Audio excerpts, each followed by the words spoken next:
ओम नमः शिवाय। त्रयोदशी के दिन पड़ने वाले व्रत को प्रदोष व्रत कहते हैं।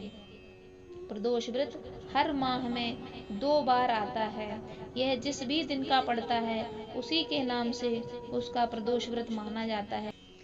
जनवरी माह के द्वितीय प्रदोष के बारे में आज हम आपको बताएंगे।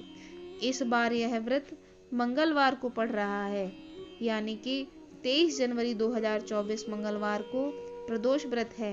इसे भौम प्रदोष के नाम से भी जाना जाता है। प्रदोष व्रत त्रयोदशी में किया जाता है। शिव जी की प्रिय मानी जाने वाली त्रयोदशी तिथि इस बार 23 जनवरी 2024 मंगलवार को होगी। मंगलवार के दिन त्रयोदशी तिथि होने से यह भौम प्रदोष व्रत भी होगा। कर्ज मुक्ति के लिए भौम प्रदोष व्रत की खास मान्यता है। पंचांग के अनुसार पौष माह के शुक्ल पक्ष की त्रयोदशी तिथि की शुरुआत 22 जनवरी 2024 सोमवार को शाम 7:51 से होगी और 23 जनवरी 2024 मंगलवार को रात 8:39 तक मान्य रहेगी। प्रदोष व्रत में प्रदोष काल में शिव की पूजा होती है।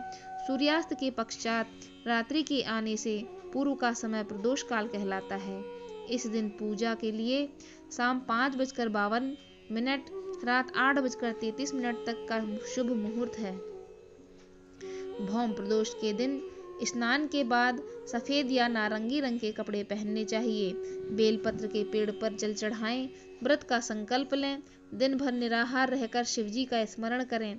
शाम को पुनः स्नान कर बेलपत्र के पेड़ के नीचे घी का दीपक लगाएं। मिट्टी के शिवलिंग बनाएं। केसर मिश्रित दूध से शिव शंभू का अभिषेक करें। भांग, धतूरा, भस्म, बेलपत्र आदि शिव को चढ़ाएं। भगवान शिव को साबुत चावल की खीर अर्पित करें। आरती कर प्रसाद ग्रहण करें। प्रदोष व्रत के दिन पूरे दिन उपवास रखना चाहिए। इस दिन निर्जला उपवास करना और भी फलदायी माना जाता है। शाम के समय में पुनः भगवान शिव की पूजा अर्चना करने के बाद फलाहार से अपना व्रत खोलें। ध्यान रहे कि प्रदोष व्रत में नमक का सेवन भूल कर भी नहीं करना चाहिए। साथ ही इस दिन पूर्ण ब्रह्मचर्य का पालन करें। इस दौरान तन मन की स्वच्छता का भी विशेष ध्यान रखें। साथ ही इस दिन भगवान शिव के मंत्रों का जाप जरूर करें। चतुर्दशी तिथि पर भगवान शिव की पूजा अर्चना करने के बाद भोजन ग्रहण करें। इसे पारण करना भी कहते हैं। साधक को प्रदोष व्रत के दिन तामसिक भोजन जैसे प्याज, लहसुन, मांस, मसूर, उड़द, तमाकू और मदिरा का सेवन बिल्कुल नहीं करना चाहिए। भौम प्रदोष व्रत की कथा इस प्रकार है। एक समय की बात है, एक नगर में एक वृद्धा अपने बेटे के साथ रहती थी। वह हनुमान जी की भक्त थी। प्रतिदिन हनुमान जी की पूजा करती थी। एक दिन हनुमान जी ने अपने भक्त की परीक्षा लेने की सोची। वे एक ब्राह्मण का वेश धारण करके उस वृद्ध महिला के घर पधारे। उन्होंने घर के बाहर से आवाज लगाई, कोई है हनुमान भक्त जो उनकी इच्छा पूरी कर सके।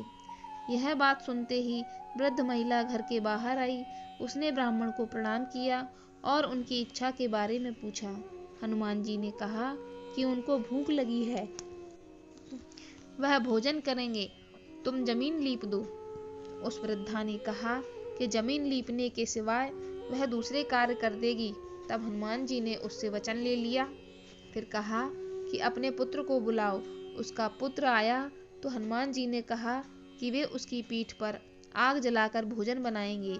वह सुनकर वह वृद्धा परेशान हो गई, लेकिन वचन से बंधे होने के कारण उसने पुत्र को हनुमान जी को सौंप दिया। हनुमान जी ने उसके पुत्र को जमीन पर लिटाया और उसकी पीठ पर वृद्ध महिला को आग जलाने को कहा। वह आग जलाकर घर के अंदर चली गई। थोड़ी देर बाद हनुमान जी ने उस वृद्धा को बुलाया और कहा कि उसका भोजन तैयार है, अपने पुत्र को भी बुलाओ, वह भी भोग लगा ले।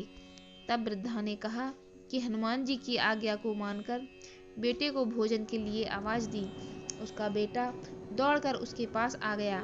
उसे जीवित देखकर वह आश्चर्यचकित रह गई। वह हनुमान जी के चरणों में नतमस्तक हो गई। तब हनुमान जी ने अपने वास्तविक स्वरूप में आए और उसको दर्शन देकर धन्य कर दिया। इस प्रकार से प्रदोष व्रत की कथा यहाँ पर समाप्त होती है। भौम प्रदोष के दिन हनुमान जी की आराधना करने वाले भक्त में आत्मविश्वास आता है तथा तेज की प्राप्ति होती है। मंगल भौम प्रदोष का दिन शनि 7.5 मंगल दोष निवारण के लिए विशेष मायने रखता है। यह व्रत कर्ज तथा ऋण मुक्ति के लिए सबसे अधिक खास है। मंगल का दिन हनुमान पूजन के लिए अति विशेष माना गया है। यदि मंगलवार को प्रदोष है तो यह दिन अति शुभ माना जाता है, क्योंकि प्रदोष के देवता भगवान शिव हैं। इस दिन शिव की पूजन करके उनकी विशेष कृपा प्राप्त की जाती है। हनुमान जी और मंगल देव की आराधना से मंगल दोष शांत होता है। बोलिए भगवान शंकर की जय। तो बंधुओं, मंगलवार को पड़ने वाले प्रदोष व्रत अथवा भौम प्रदोष व्रत की कथा तथा उससे संबंधित सारी जानकारी हमने आपके समक्ष रखी है। अगर आपको यह पसंद आई हो तो प्लीज़ इस वीडियो को एक लाइक कर दीजिए और शेयर भी अवश्य कीजिए और हमारे चैनल को सब्सक्राइब कर लीजिए, क्योंकि इसी तरह के वीडियो हम आपके लिए रोज़ रोज़ लाते रहते हैं, जिससे आपके ज्ञान में बढ़ोतरी होती है और आपको लाभ भी मिलता है। हमारे चैनल से जुड़े रहने के लिए प्लीज़ हमारे वीडियो को लाइक कर दीजिए और हमारे चैनल को सब्सक्राइब कर लीजिए। धन्यवाद।